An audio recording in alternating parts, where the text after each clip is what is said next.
Eclesiastes no capítulo 2, se você achou, diga amém. Na minha tradução diz assim: eu disse a mim mesmo, venha, experimente a alegria, descubra as coisas boas da vida, mas isso também se revelou inútil. Concluí que rir é loucura e a alegria de nada vale.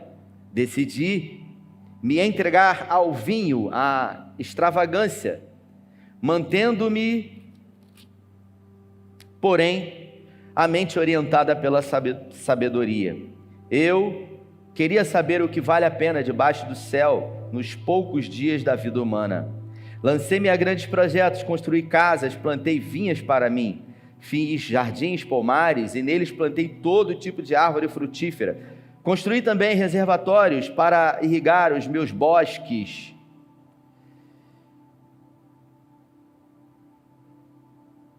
Comprei escravos, escravas, tive escravos que nasceram na minha casa. Além disso, tive também mais bois e ovelhas do que todos que vieram antes de mim em Jerusalém. Ajuntei para mim prata e ouro, e tesouros de reis e de províncias. Servi-me de cantores e cantoras, e também de um harém, as delícias do homem. Tornei-me mais famoso e poderoso do que todos os que vieram em Jerusalém antes de mim, conservando comigo a sabedoria. Não me neguei a nada que os meus olhos desejaram, não me recusei a dar prazer algum ao meu coração. Na verdade, eu me alegrei em todo o meu trabalho, essa foi a recompensa de todo o meu esforço. Contudo, quando avaliei tudo o que as minhas mãos haviam feito, e o trabalho que tanto me esforçara para realizar, percebi que tudo isso é inútil, foi correr atrás do vento. Não há nenhum proveito no que se faz debaixo do sol. Feche os seus olhos. Pai, essa é a Tua palavra e pedimos nessa noite que em graça o Senhor fale conosco, que possamos ter a sensibilidade de ouvir aquilo que o Senhor deseja falar conosco, em nome de Jesus, amém. O livro do Eclesiastes foi Salomão que escreveu, e a Bíblia fala que Salomão foi o homem mais sábio e também mais rico que já existiu. Salomão, obviamente, foi filho de um rei, o rei mais famoso e mais conhecido da cultura judaica, que foi o rei Davi. E eu queria conversar um pouco nessa noite com você sobre construindo um legado, como se constrói um legado, e como se deixa um legado de vida, e de que maneira esse legado, Cíntia, é deixado. Afinal, nós temos o direito, Vinícius, de escolher aquilo que vamos querer, e de que forma vamos viver a nossa vida. Eu disse há pouco que nós só vivemos uma vez, e que os valentes, eles só morrem uma vez, porque eles vivem intensamente a vida. Eles não são irresponsáveis, não é isso. É alguém que não economiza reservas para viver intensamente na presença de Deus. É impossível falar sobre legado nessa história de Salomão sem antes falar de Davi e sem antes falar de Jessé. A Bíblia não fala muito sobre a história de Jessé. Diz que ele era um empresário, alguém que tinha poucas ovelhas, e ele vendia queijo, bolo, com as ovelhas que o filho dele mais novo, Davi, pastoreava. Eles moravam em Belém especificamente. Nós não temos relatos aqui sobre a história de Jessé, a relação que Jessé teve com o seu pai, a relação que Jessé teve com a sua mãe, mas a Bíblia diz para nós qual foi a relação que Jessé teve com os seus filhos. E quando a Bíblia fala sobre isso, diz que Jessé produzia predileção entre os filhos. Davi, ele era despreterido em relação aos outros irmãos que ele tinha. Davi, ele era subutilizado pelo seu pai para pastorear as ovelhas do seu pai. E a Bíblia fala que Davi, ele lidava muito bem com a rejeição que ele sofria. Aparentemente, ele conseguia lidar muito bem com isso, com a rejeição do pai, com o ódio dos irmãos, o fato é que a relação dele com a sua família não era uma relação boa. A relação dele com o seu pai e com os seus irmãos não era uma relação boa. E também a relação dele com a sua mãe. Porque se você procurar na Bíblia, em nenhum lugar da Bíblia você vai ver menção da figura materna na família de Davi. Então, essa mulher que sempre tem o papel de fazer a ligação ali entre o pai e os filhos, na vida de Davi não houve isso.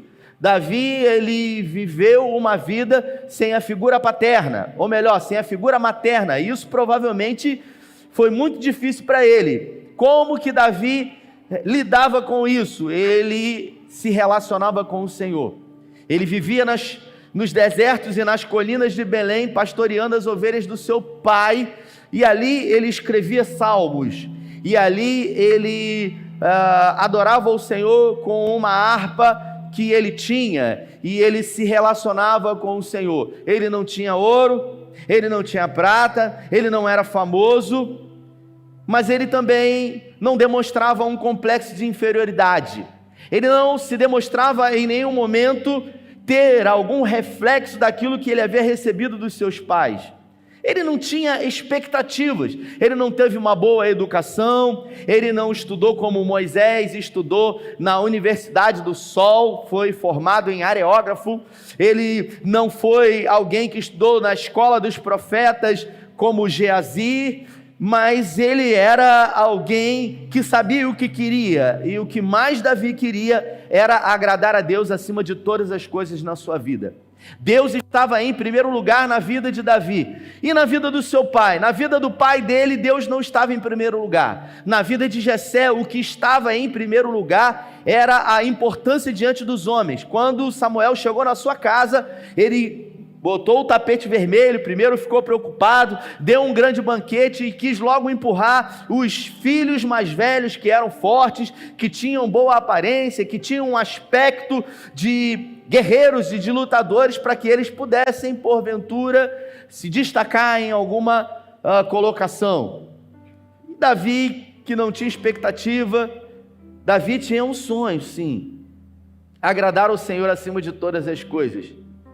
E a Bíblia fala, por causa do seu coração, não por causa da sua criação. Eu vou repetir, por causa especificamente do seu coração, Deus colocou ele em lugares altos.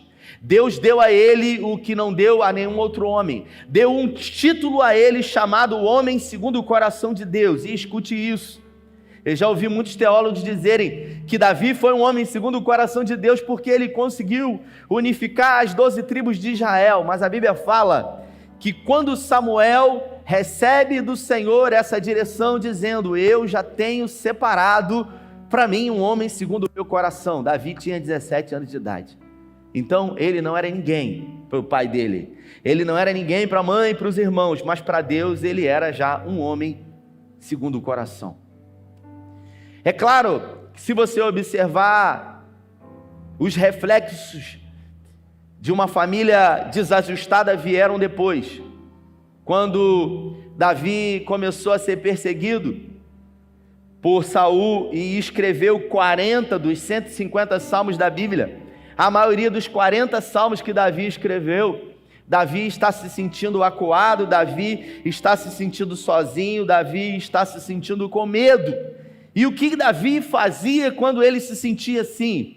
Ele falava com o Senhor, ele adorava o Senhor, ele cantava ao Senhor, ele dizia para o Senhor: não afaste de mim a tua face, não aparte de mim o teu rosto, socorra-me, Senhor, venha, não aparte de mim a tua presença, porque não tenho bem maior além de ti. E ele começa a se relacionar com Deus, dizendo para Deus como se encontrava a sua alma. Davi, ele era um ser extremamente sincero, ele era um ser extremamente verdadeiro. Eu pergunto para você, se a sua vida, até o dia de hoje, fosse traduzida em salmos, o que estariam escritos nos salmos da sua vida e da minha vida, diante das dificuldades que nós vivemos? Os salmos de Davi nos inspiram, os salmos de Davi nos fortalecem, os salmos de Davi nos encorajam a viver uma vida que vale a pena ser vivida. Davi nunca foi um homem covarde, Davi nunca teve um sentimento de autocomiseração. Davi nunca sentiu pena de si mesmo.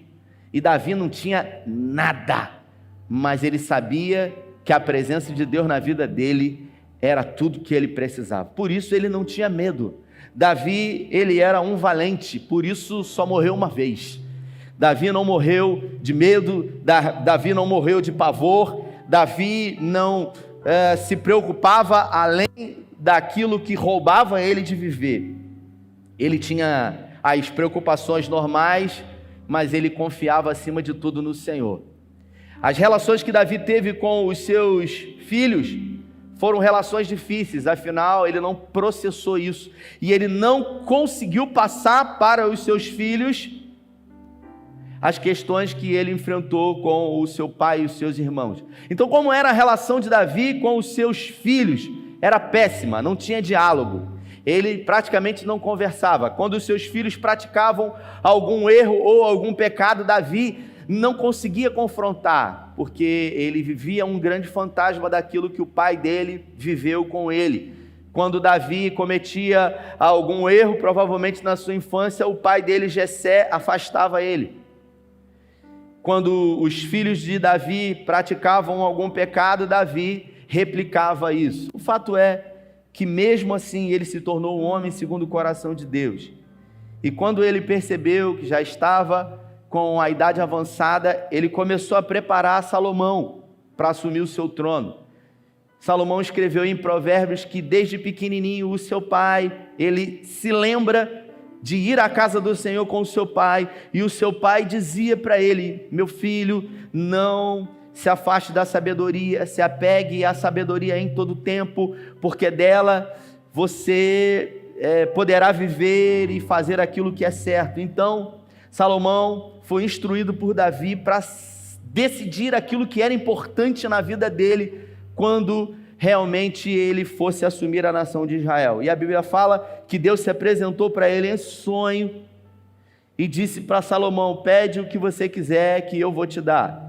De tanto ouvir o seu pai dizer para ele que ele precisava ter a sabedoria ao seu lado, ele disse: eu preciso de sabedoria para julgar o teu povo.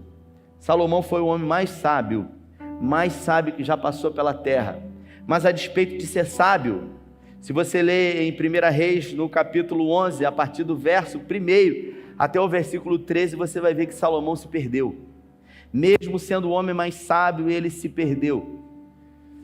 A gente não mensura relatos de que Jessé viveu momentos depressivos. A gente também não consegue ver muito bem se Davi teve momentos depressivos na sua vida. Ele teve momentos de angústia, mas não propriamente uma depressão, algo que paralisou ele, algo que fez com que ele avaliasse se valia ou não a pena viver a vida. O fato é que Salomão, o homem mais sábio e o homem mais rico que já passou pela face da terra, esse homem, no capítulo 2 do livro do Eclesiastes, ele se encontra totalmente depressivo. Salomão aqui chega a dizer que a vida não faz sentido. Ele chega a dizer que viver não faz sentido, mesmo tendo muito dinheiro, mesmo tendo muitas mulheres e mesmo tendo tudo o que o dinheiro poderia comprar. Ainda assim, ele praticamente desejou a morte. E nessa conversa ele diz o seguinte, no capítulo 2: eu disse a mim mesmo. Sabe quando você está na cama e os seus pensamentos não param, o corpo para, mas a mente não para, você fica pensando em coisas que você tem que fazer, em coisas que você fez, e a sua mente não para. E ele diz o seguinte: eu disse a mim mesmo, venha, experimente a alegria, descubra as coisas boas da vida. Salomão diz para ele: experimente a alegria, porque você já soube um dia o que era isso. Só que há muito tempo você não sabe mais o sabor da alegria, da completude, da saciedade. Então ele começa a pregar para ele, para que ele experimente novamente daquilo que um dia ele experimentou e que está tão longe dele. E ele diz: mas isso também se revela inútil, ou seja, não adianta. Concluir que rir é loucura. que a alegria de nada vale. Decidi então me entregar ao vinho e à extravagância, mantendo-me, porém, com a mente orientada pela sabedoria. Deus poupou duas coisas na vida de Salomão. Primeiro, o reino, por amor ao seu pai Davi. Segundo, a sabedoria. Deus conservou essas duas coisas para ele. Para que, mesmo diante da loucura, do desespero, de uma alma extremamente depressiva, para que ele tivesse consciência disso. E por isso ele deixou escrito isso para nós. E ele continua dizendo: eu queria saber o que vale a pena debaixo do céu, nos poucos dias de vida humana. Lancei-me a grandes projetos. E aí ele começa a dizer o que ele fez. É alguém que se encontra angustiado. Vamos voltar atrás um pouquinho. É alguém que conhecia o Senhor? É alguém que o Senhor falava com esse alguém? É alguém que o Senhor abençoava esse alguém? Porque Deus deu a ele sabedoria, deu vitórias, deu reinos. Mas em algum momento esse alguém que conheceu o Senhor, que Deus falava com ele, que Deus abençoava poderosamente, ele fez aquilo que o Senhor reprova. Ele deixou de ouvir o Senhor e através de coisas sutis, ele começou a se perder. E ao se perder, a Bíblia fala que o Senhor se afastou dele. A pior coisa que pode acontecer com um homem aconteceu com Salomão, que é um homem prosperar longe de Deus. Uma das piores coisas que um homem pode experimentar na vida é a prosperidade longe de Deus. Sabe por quê? Porque ele pode fazer o que ele quiser, que ele não vai ter alegria, ele não vai ter saciedade. E Salomão era inteligente e ele sabia disso. Sabe o que ele fez? Ele tentou buscar a alegria, a felicidade em tudo que ele encontrou pela frente. A primeira coisa foi o vinho. Ele começou a beber o vinho. E o vinho produzia para ele momentos de alegria e não felicidade. Enquanto ele estava bêbado, os problemas eram suspensos, mas no outro dia ele sofria o dobro. E isso não fazia o menor sentido. Aí ele começou a plantar vinhas, ele começou a plantar todo tipo de uva, ele começou a mexer com isso. Ele disse: eu preciso me ocupar com alguma coisa, porque eu preciso fazer.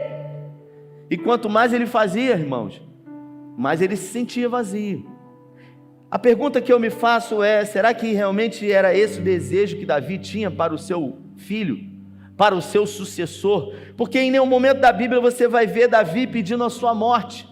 Você vai ver Davi preocupado, Davi fugindo dos inimigos, mas quando ele pegava a harpa dele e ele começava a adorar, o coração dele aquecia, e a presença de Deus chegava na vida dele, e ele tinha certeza que, por pior que pudesse ser o momento que ele estava vivendo, que aquilo não era eterno, porque o Deus da vida dele estava com ele, e ia mudar a sorte dele. Foram muitas as vezes que Davi clamou ao Senhor, e foram todas as vezes que ele clamou que o Deus da vida dele veio socorrê-lo.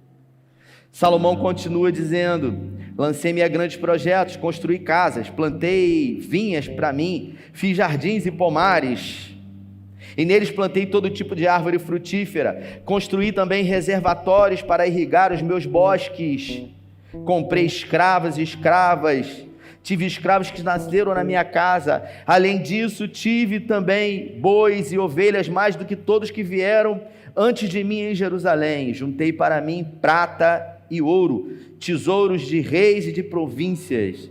Servi-me de cantores e de cantoras, e também de um harém particular, com delícias que o homem pode experimentar. Tornei-me famoso. Ele era famoso. Se tornou rico, poderoso, famoso.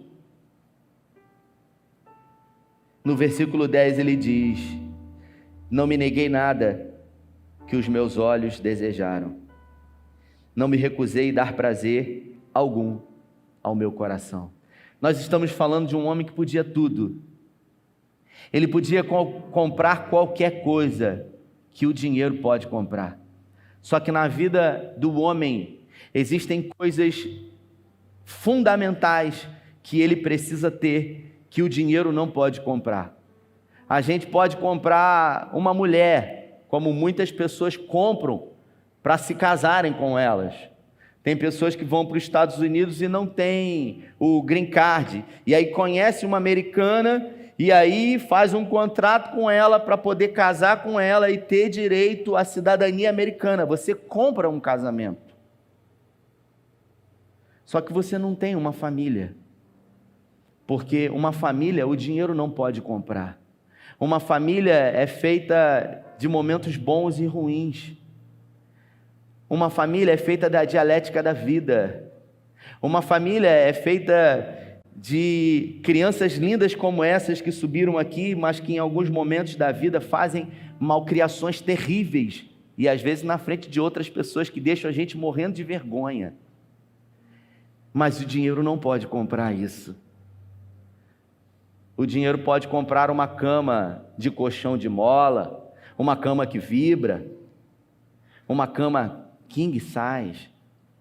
Mas o dinheiro não consegue comprar o sono para que você consiga dormir nessa cama.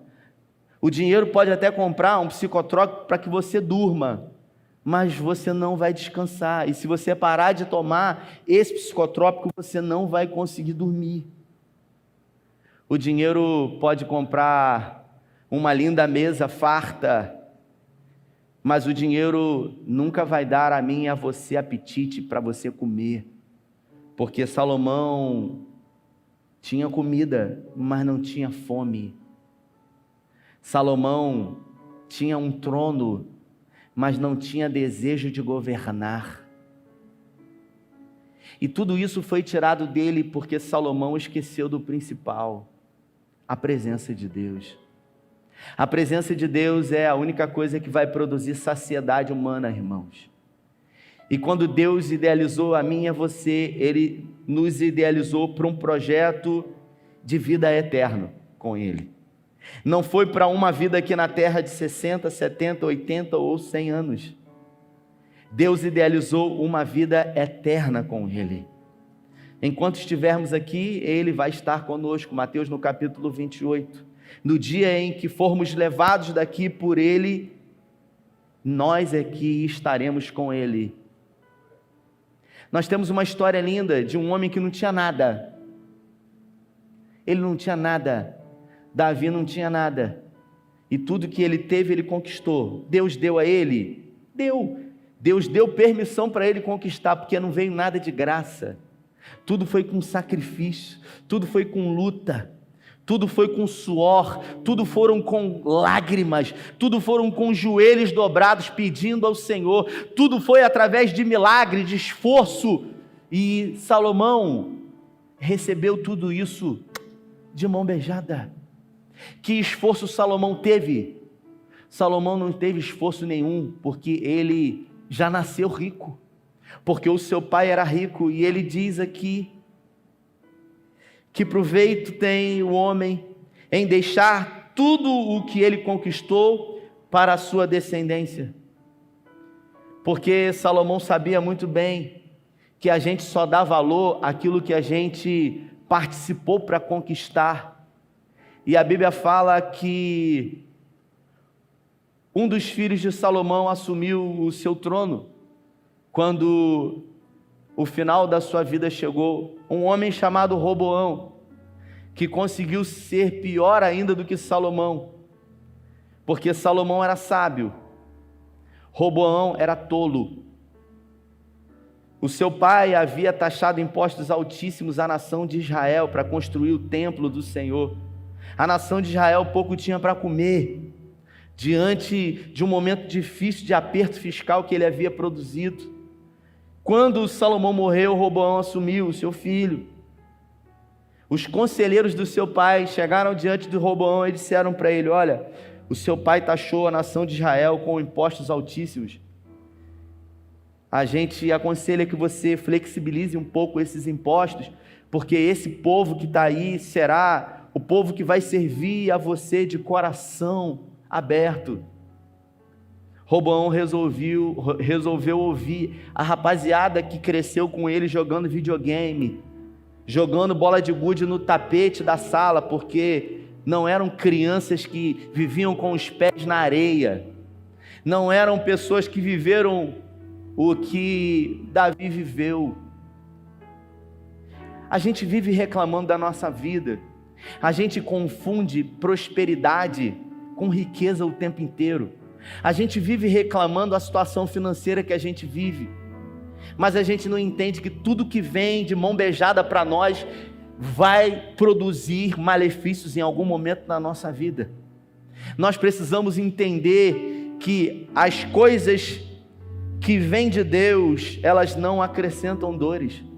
A palavra do Senhor diz que as bênçãos de Deus, elas não acrescentam dores.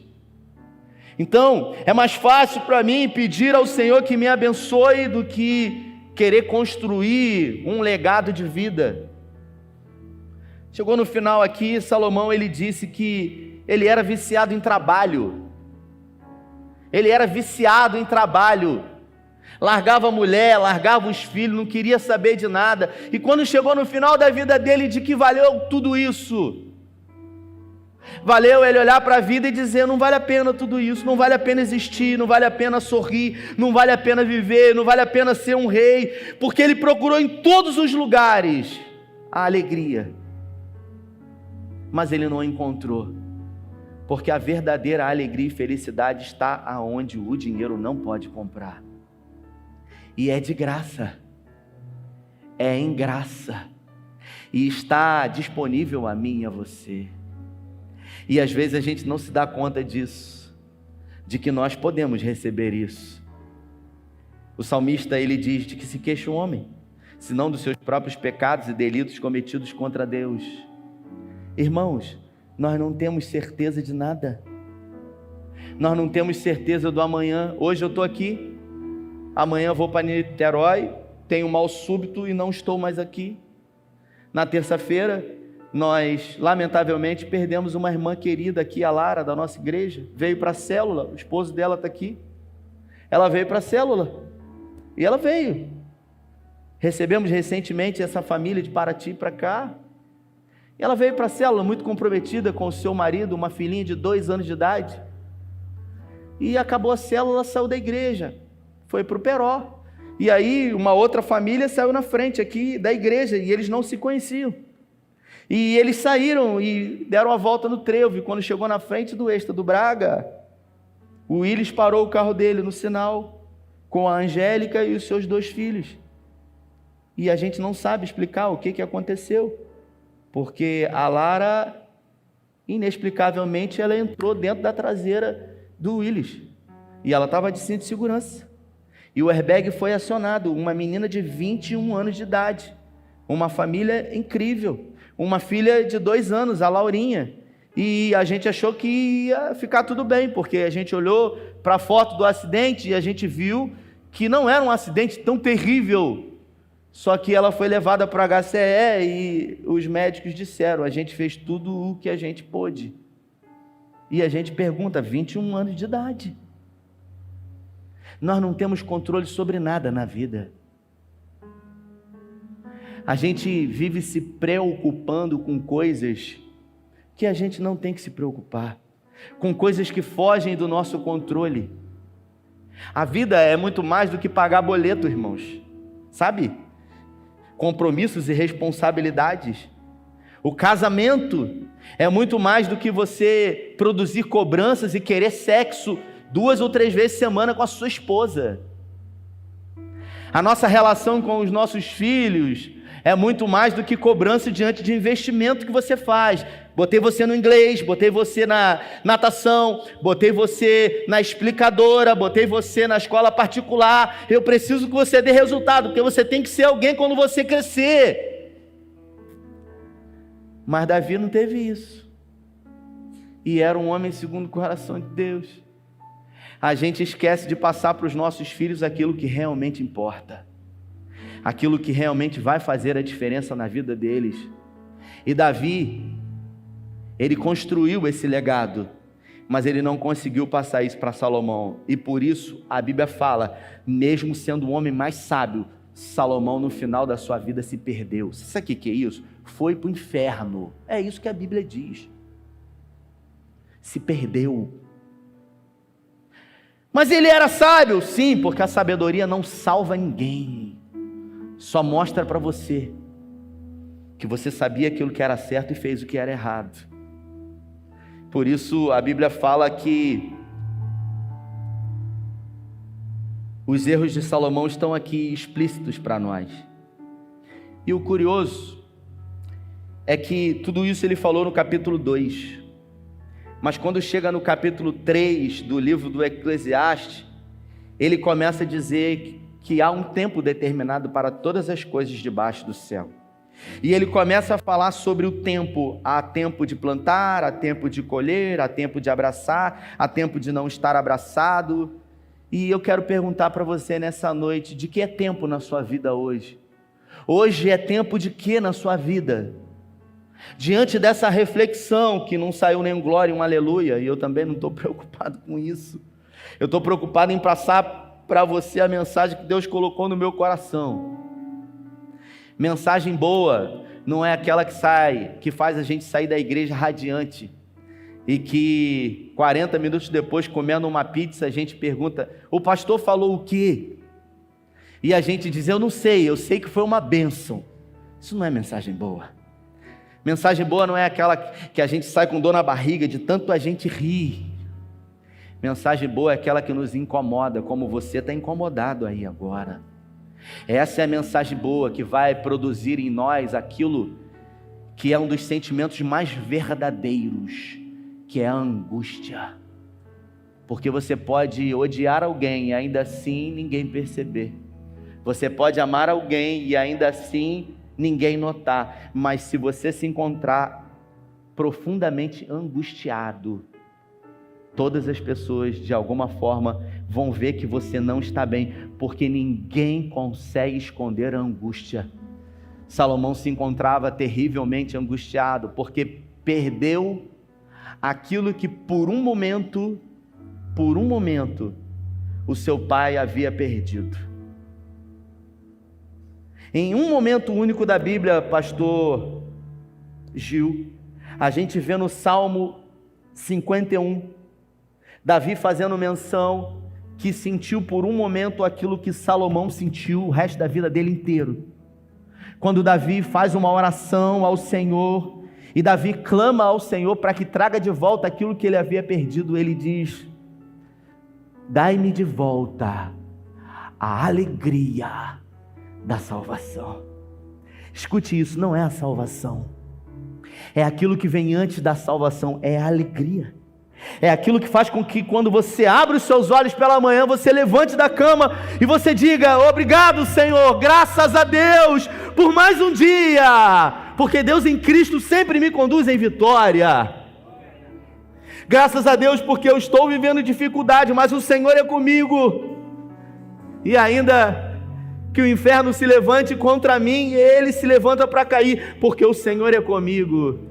E ainda que um exército se levante, eu não temerei, porque tu estás comigo, a tua vara e o teu cajado me consolam. É essa certeza que nós precisamos ter, certeza de viver o hoje, certeza de viver o agora, porque o amanhã a gente não conhece. Você pode viver 100 anos, como você pode viver mais 20 segundos. Quem garante isso? Ninguém. Então viva de uma forma intencional.